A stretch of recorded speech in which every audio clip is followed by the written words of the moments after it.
L'actualité européenne à 7h04 et le grand oral d'Ursula von der Leyen hier à Strasbourg. Avec un ton offensif sur le volet diplomatique, la présidente de la Commission appelle l'Europe à se battre pour sa place au milieu d'un monde hostile.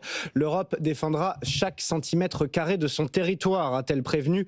Mais sur les questions de compétitivité aussi, les attentes étaient importantes. Un an maintenant après le rapport Draghi et puis quelques semaines après l'accord passé avec Washington.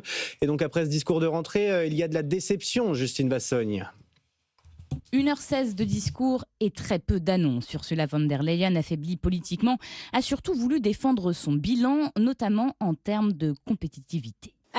Nous nous attaquons aux principaux goulets d'étranglement identifiés par le rapport Draghi, l'énergie, les capitaux, les investissements et la simplification.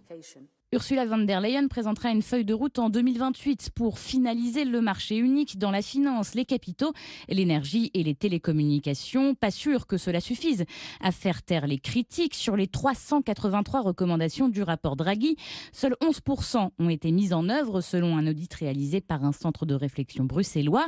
Ursula von der Leyen était trop occupée à négocier un accord avec Donald Trump, grince certains à Bruxelles, accord qu'elle a tenu à défendre.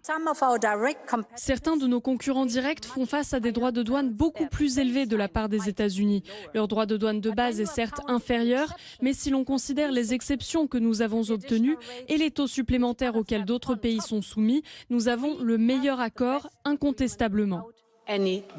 Parmi les autres annonces à retenir, le lancement d'un plan d'1,8 milliard d'euros pour soutenir la filière batterie ou encore la volonté de créer une petite voiture électrique 100% européenne.